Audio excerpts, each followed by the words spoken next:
เพราะอยู่ในซุ้มเขาเหไผ่เขาต้วยเต้เป็นอันดีหลายๆค่ะนะดียุกยองค่ะดียองอามค่ะนะหนึ่งบีบยันก้นเมืองใดมีซุ้มเหลือเฮ็ดไหลหรือเสียซุ้มโคเขียวอันให้ดียุกยองดีอามค่ะอันนี้ก็ในซุ้มโคเขียวยึดเอาเฮิรนเย่เปิ่นสิขายกินเป็ดอันนี้ก็ดียุกยองดียุกยองค่ะอันมีเผยเฮ็ดไรลองตั้งอันโคเขียวเฮ็ดดีข้าวตีนับกว่ากำอันกันนะหนึ่งสองแล้วกันนะสามวัวควายเปิ่นเอากินลายเป็ดอันนี้เป็นรองดีไผ่โคเขียวเฮ็ดค่ะ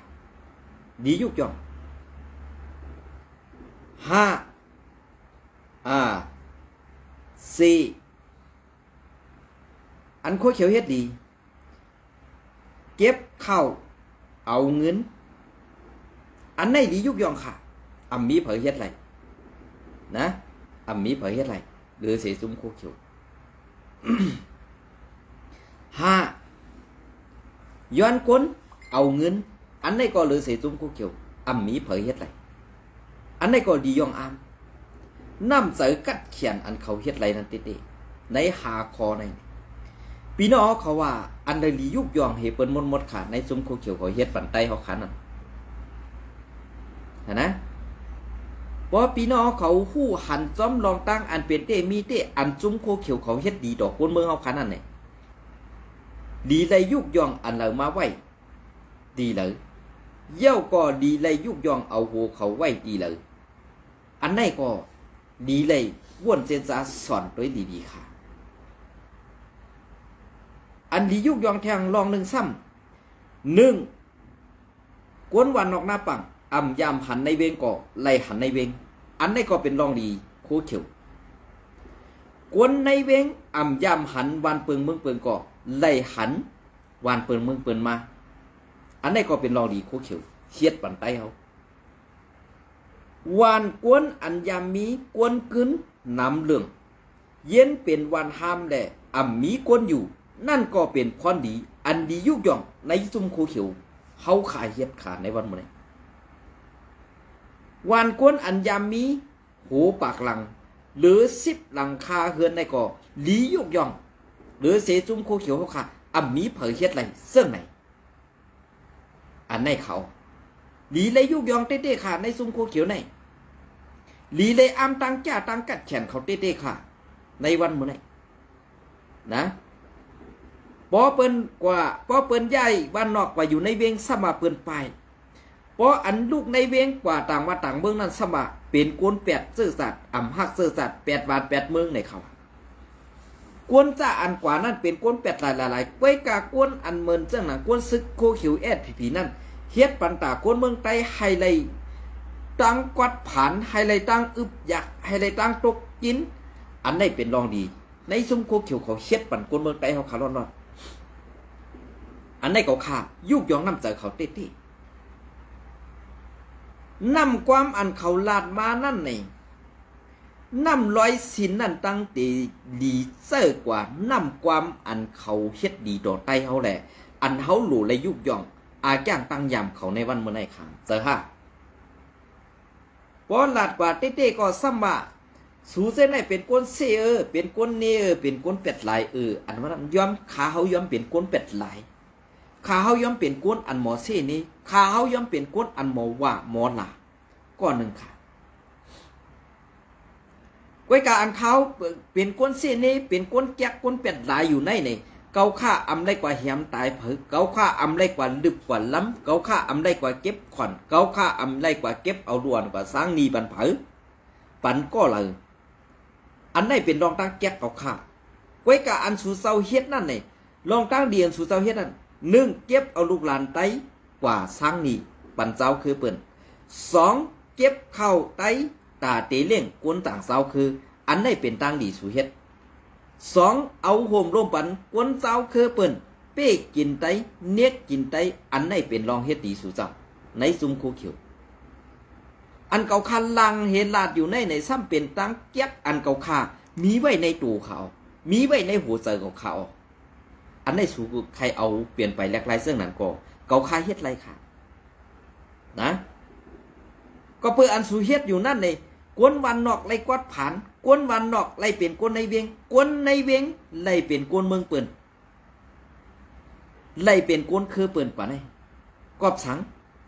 กอบตั้งเฮ็ดดีของซุ้มโคเขียวแอดพีอำสาขาในวันบ่ได้ลีไล่ยุกยองขาออกลีไล่ตบมือบันเขาขาออกพอมีพี่น้องคนเมืองใต้เขาขานะลีไล่ตบมือบันเขาขาออก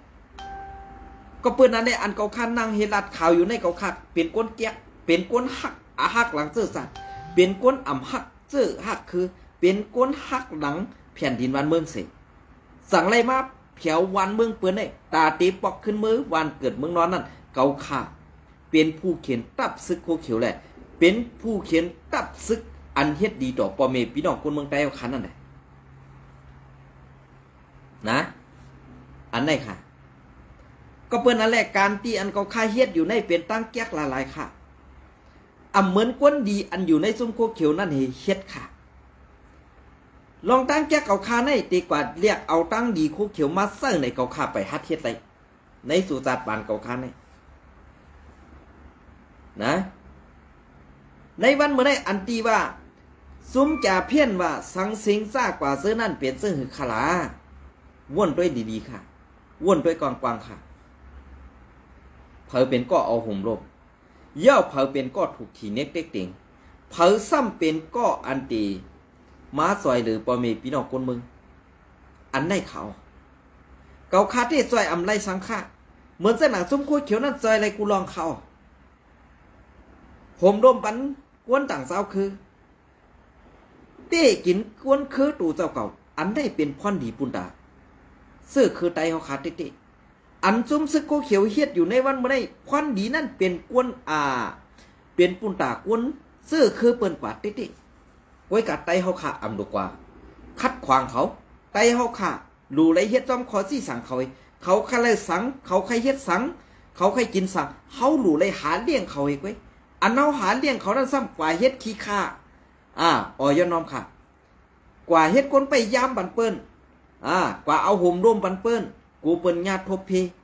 อันไหนเป็นพ่อนดีปุ่นตาในตับซุมซึกโคเขียวค่ะเขียดนั่นเต้ค่ะนะเฮาขาคนเมืองในป้ออำปันเข้าป้ออำใส่เงินป้ออำสร้างขอนก็เฮานั่นเป็นก้นเกียร์เขาค่ะเฮานั่นเป็นก้นเป็ดหลายเขาค่ะก็เพื่อเฮาหลู่ไล่เลี้ยงเข้าเขาเฮาหลู่ไล่ใส่บันเข้าเขานางฮือเขาเตะแลเอาห่มร่มปันจุ้มเล้าปานนางฮือจุ้มเล้าปานนั่นตีมีเงินเสกกว่าเฮ็ดลองตั้งแก๊กอย่าน้อมค่ะอย่าเฮ็ดลองตั้งดีๆอันที่คนตั้งกำผาอำเกียกอำนาลูนั่นในอันไหนเฮาหลู่ไล่ป่องเสือเขาออกซุ้มโคเขียวเขาหลู่ไล่เฮ็ดดีเสื้อหนังนะซุ้มโคเขียวเขาหลู่ไล่เฮ็ดดีเสื้อหนังเฮาควรเมืองในเลี้ยงเขาเสร็จอะเฮานั่นพอเฮาอำเลี้ยงในเฮาแค้นพิษค่ะ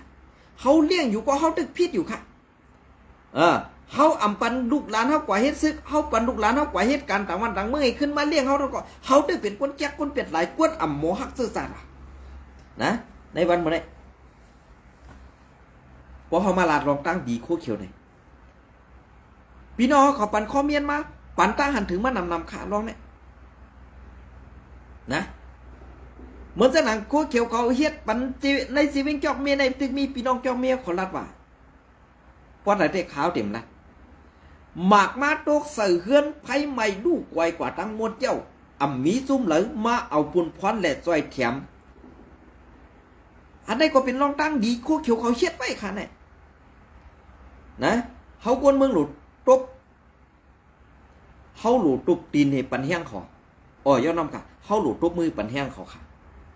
นะพอห้อมปันเฮียงเขาพอห้อมสร้างข้าวใส่ข้าวปันเขากินบ่ได้จึงเขาเตะมีเฮียงตาเตะกว่าไปเอาหุ่มลมปันกวนต่างเจ้าคือพอกวนต่างเจ้าคือเป็นสังกว่าในซึ่ง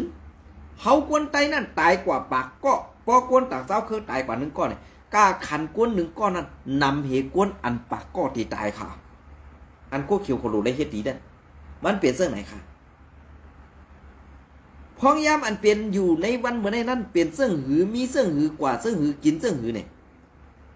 พอเปลี่ยนกวนเศร้าคือเปิ้นได้ดูไรด้วยดีๆค่ะออกพ พอเป็นไต้เฮาคันได้หลุเลยใบปากกองสู้เฮอำปันกินก็พิษปันกินก็พิษไตเนี่ยอยู่ดีแล้วก็ตื่นพิษนางเฮตาแพบยุบโวยก็เข้ากวนเมืองเนี่ยตื่นพิษเหมือนสลากซุ้มคือโคเขียวเขาได้แบกกองคืนเฮือนมาเกาใครนั่นเกาใครกินอันไหนมีลูกใจหลายก็มีลูกยิงหลายก็อันไหนไปอันไหนเฮ็ดดีแล้วนะกวนเมืองอ่ำปันก็พิษกวนเมืองปันกว่าก็พิษเฮากวนเมืองนั่นอยู่ไผ่พิษหลายๆในวันมันกวยกะอันเป็นกวนในจุ่มซึกโคเขียววันนั้นเปลี่ยนไผ่ถูกเลยเฮ็ดซื้อใส่มากกูลองอันตีเปลี่ยนอยู่ในเมืองไต้เขาคันในวันมันวันห้ามก็เป็นกอบกวนเมืองเวียงอ่ำกึนก็เป็นกอบกวนเมืองเปลี่ยนสายซึกจุ่มนั่นจุ่มในก็กอบกวนเมืองวันนอกหน้าป่างเขาขาห้ามเป็นรายวันห้ามเป็นรายแถบห้ามเป็นรายตีนะห้ามเป็นรายตีกอบนั้นแน่ตีอยู่เขานั่นซ้ำตีเฮ็ดเสื่อหือหลักควันหยีอันกวนเมืองไรกวนเมืองอ่ำปลายนั่นไงเขาเต็มมิตีอยู่เขาคันเฮ็ดเฮือนเขาคันเฮ็ดเฮือนเขาคันพันพื้นเขาคันไรนับหนึ่งใหม่เหมือนสง่ากวนเมืองในเพราะว่าตีนาเฮือนตีตังนาเฮือนหนึ่งหลังในตีไรคัดเจอเฮ็ดกูลองส่องไรมีมาออกบ้านในตีในมือกำในบีบเหมือนจังหนังโคเขียวเขาเฮ็ดดีต่อใต้เขานั่นซ้ำตีไรบีบกวนเมืองตีไรเงียนกวนเมืองตีไรเฮ็ดเมืองต่อกวนเมืองอันได้เป็นพรดีตอนตาโคเขียวเขาเฮ็ดปันกวนเมืองพอกวนเมืองไปสมากวนอ่ำฮักซื่อสัตย์กวน8 วัน 8 เมืองกวนลืมซื่อสัตย์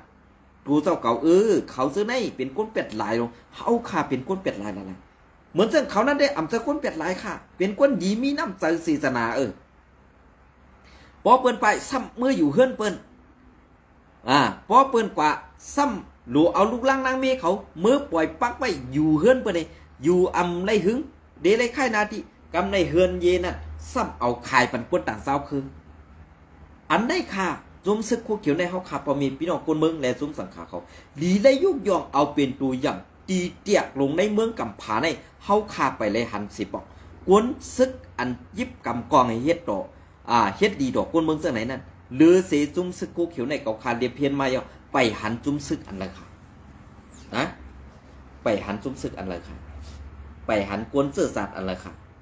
นะอันนี้ก็ตีดีได้กี่นาพันเจ้าขนาดก็คำว่าหลัดนี่ลองตั้งดีในจุ้มโคเขียวก่อนนะกำแนวขึ้นมาถ่อมด้วยขังเงาอันในอินค่ะ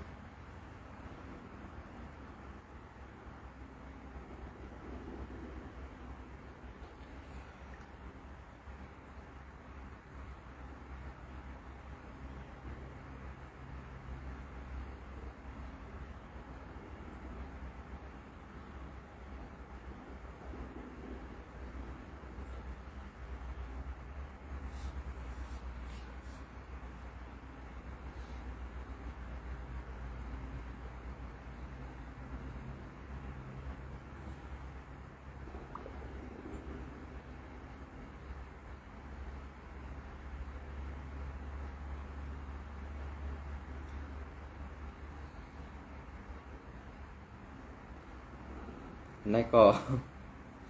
ตีมัดลัดนี่ดองร้องไล่ไปหมักมีอันเจ้าหน้าที่ไทยเขาในก็อำดีได้เฮ็ดขาเสื้อเนี่ยนะข่าวตีมัดลัดนี้ลองการกะไปหมักมีในซุมว่า UWSA แหละ SPP เขานั้นซึกไทยเขาในก็อำดีได้เฮ็ดข่าวเสื้อเนี่ยซึกไทยเขาก็พิษก็เปิดครั้งแรกการกะตั้งขายอันว่าในมันดูเลยมี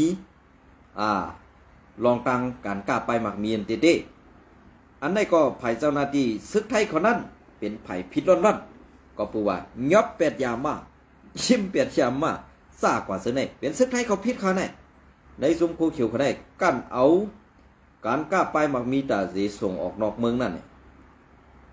อันนี้ซึกไทยเขาพิษเจ้าหน้าที่ซึกไทยที่ยอบ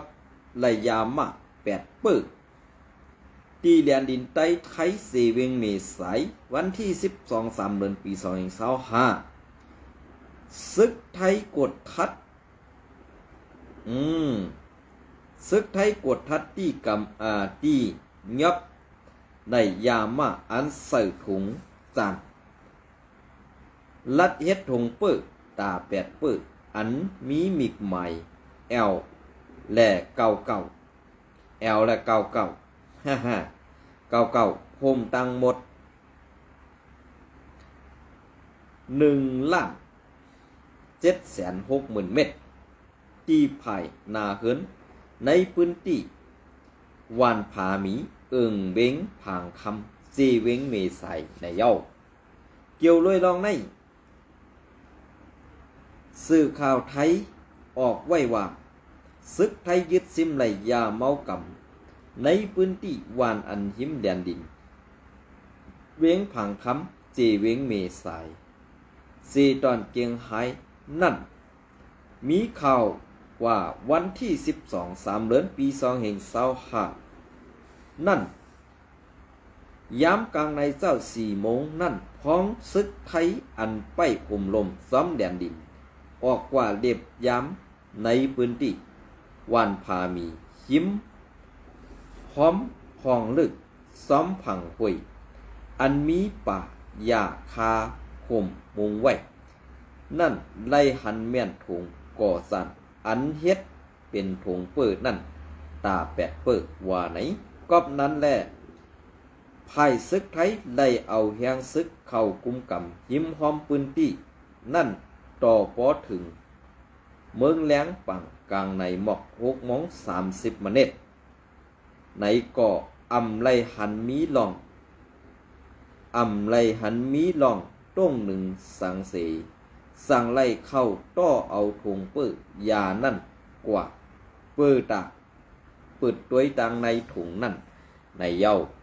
ในถุงนั่นทบหันมียามา1 ถุงนั่นยามามี200,000 เม็ดไปใส่ไว้แลได้กับ10 จูห้องกันอันเกี่ยวข้องในพื้นที่เข้าห่มกันปวดทัดตัวที่เปลี่ยนนั่นเสยาเมากำอันซิมไหลปอกในที่มีอยู่หมอก1,760,000 เม็ดเสไล่เอาส่งกว่าที่ภายกวดทัดหงผลิตเมษายให้กวดทัดไว้มือแหล่เฮ็ดจอมหนังไม้มีกว่าว่าไหนอันนี้ก็หมอกแก่เถื่อนเตรียมเปลี่ยนเป็นไผ่ไตไว้ในขานะเปลี่ยนเสื้อเห็นขนาดอันนี้ก็ซึกได้เขาพิดค่ะเนี่ยพิดเสื้อหือล่ะก็เพื่อว่าการกล้าตั้งขายในกั้นคัดเสตาดีส่งออกนอกเมืองนั่นไงไผ่ซึกไทยเขาซ้ำตียอดเป็ดไผ่เจ้าของมันได้กวาดหูห้องให้อำไลก็เก็บขอนกวนเมืองอำไลก็ย้อนเงินกวนเมืองอันไหนเป็นรองกลางอันเฮากวนเมืองเฮ็ดแยกแหล่จุ้มเขานั่นเป็นกวนดีดอนๆอันว่านั่นพี่น้องเขาปวงเซยอยู่โยดีในค่ะเนาะ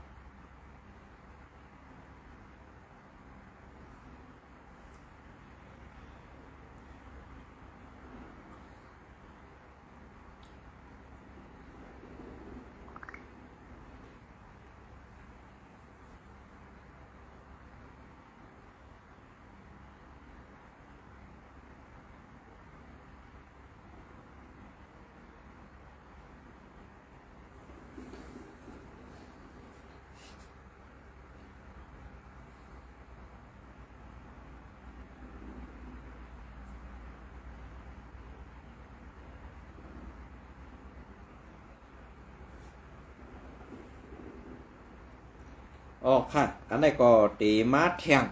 ในเมืองไตปัจจันลองตั้งซุ้มซึกมันไอ้ขนมลองตั้งซุ้มซึกมันตีเก็บซึกใหม่และเก็บใส่ใหม่กวนเมืองซุ้มซึกมันย้อนเส้นใหม่กวนเมืองในสีเวียงลังคือตาหับการซึกก็นั่นแน่ข้าเขาหันถึงว่าในสีเวียงลังคือในอันเป็นไตเขาขานั่นเอาผูมันนำค่ะอันเป็นนางยิงไตเอาค่ะนะเอาโพมันมีลูกมันนำค่ะในสีเวงลางคือในกอบสังแหล่เขาตีมาเก็บย้อนเอาเส้นใหม่สลังเขื่อนกลแหล่สลังกลในเมืองลางคือนั่นเองกัมปนำอัมสวากูก็ขนมกัมปนำอันตี นางยิงใดเขาขาอันเอาผู้มันนำเสเปิ้นค่ะเวงลังคือเวงหนึ่งนะอันในตีไรว่ามีลูกปันมันหลายก็แหล่ในเส้นไหมในปองว่าในสีเวงลังคือในมันตีไรลงเก็บศึกกอบนั่นแหละลูกซึกอันเป็นซึกมานั่นอยู่ไว้ในสีเวงลังคือในนำอันนั้นจะว่าสั่งพี่น้องลังคือขาได้ลัดนะอันไหนขึ้นกว่าทัดด้วยดีๆได้สั่งไกว่าหังขาวไซวันขึ้นกว่าไรก็เป็นอันไหนขาวไซวันจะกวนดีหรือเสจุ่มโคเขียวแอดพีอ่ำจะกวนดีค่ะอันดีนั่นมีจุ่มโคเขียวไว้ขาในวันบ่ไหนดีในโหปี225มาในซุ้มซึกมันอาธรรมมาสร้างลงตีผูกอนปอกก้อนเอิงในเสเวงลางคือให้ส่งปันสายหมายกวนมึงตากว่าหับทำการซึกในของสีซึกมันยึดเมืองในเยาผู้มีปุ่นพัน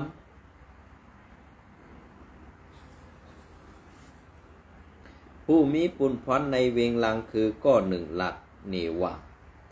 ย้ำเดียวในตูเขาซื้ออันมีปุ่นพันในพวกในเอิงในแขนมีลองหยับผืดออกภายอุปเปิงสีเวงซึกมันเขาใน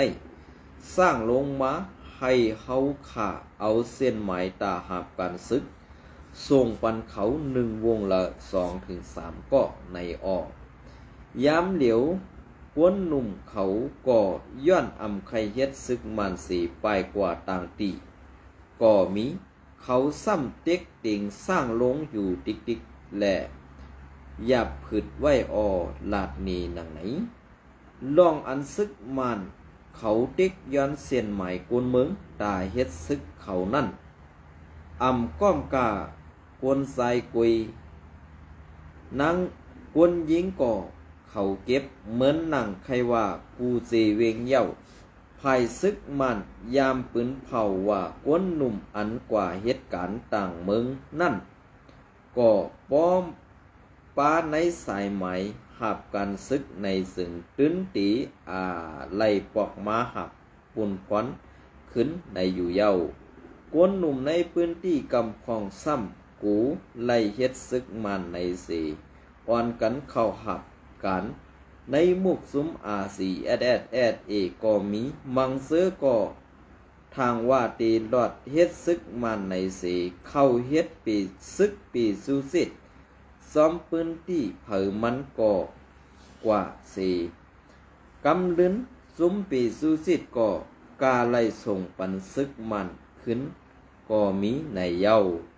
กวนหนุ่มซึ่งไต้ปัดซานก็หนึ่งลาดนีว่าตั้งเฮาคาในเต้มังเสือเข้าเฮ็ด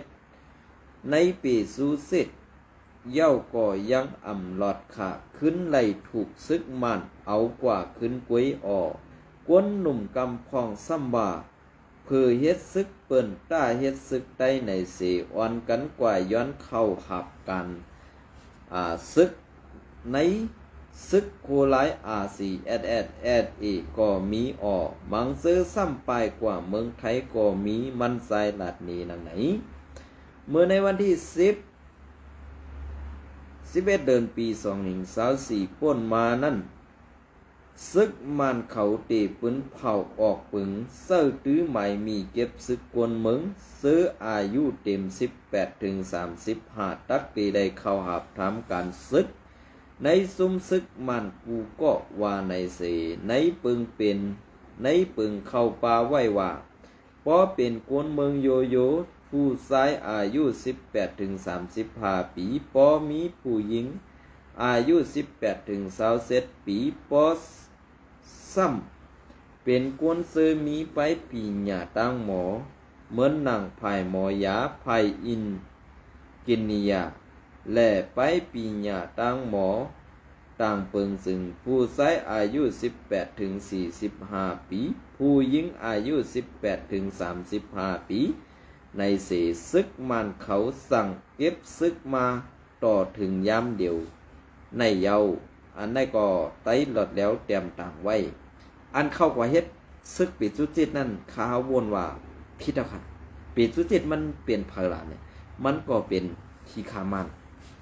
พอหลัดความห่างดีก็ เป็นกวนเอาเงียงชันเอสมมาพอเฮาลัดความอันทางซ่าอีกหนึ่งก็เป็นขี้คามันอันไหนคะนะอันไหนพี่น้องเขาก็ติปองใส่อยู่คาอยู่เนาะ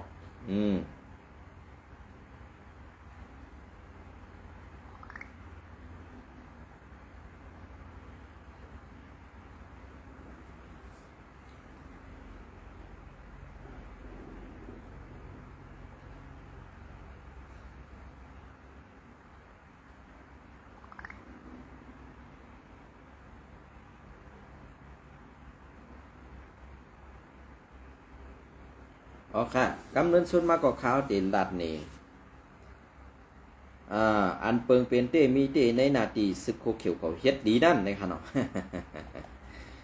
SPP เพียวมวยยาเมากำในนาทีอุบเปิงเซเวงใหม่14 SPP อินโฟวันที่13เดือนปี2525ก็ซึกก็หารปาฏิใหม่สูงซึ่งได้ดับซึกซึ่งได้ SPP อันปักเสาตรงหนึ่งไว้ในนาทีอุบเปิงเซเวงใหม่14หมู่เซนั่นพมกันตั้งซุมก้นหนุ่มในพื้นที่เสเข้ากดล่างที่ยอบกัดขายยา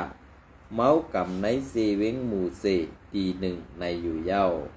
เมื่อในเรือนแมด8วันเข้ายาม13โมงเช้ามาเน็ตต่อถึง15โมงนั่นก็ซึกก็หารSPPพมกันตั้งกลมก้นหนุ่มในพื้นที่เสเขาเสกวดล่างกันกัดซื้อขายยาเมากำตีวางหมักหนังเก่าปอกตันหิมหูหิมงเฮียนจันสูงใหม่2กองหมักแกงกองหมักแกงนะครับเนาะในอึ่งต่อยอดเซเวงใหม่14หมู่เซนั่นแหละ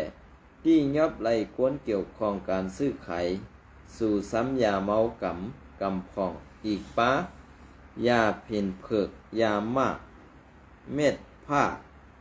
กองปัดอันแซนเฮ็ดกวยเสียมเซอในอยู่เย้าหรือเสนั่นอันเป็นครึ่งคูเกี่ยวข้องยาเมาก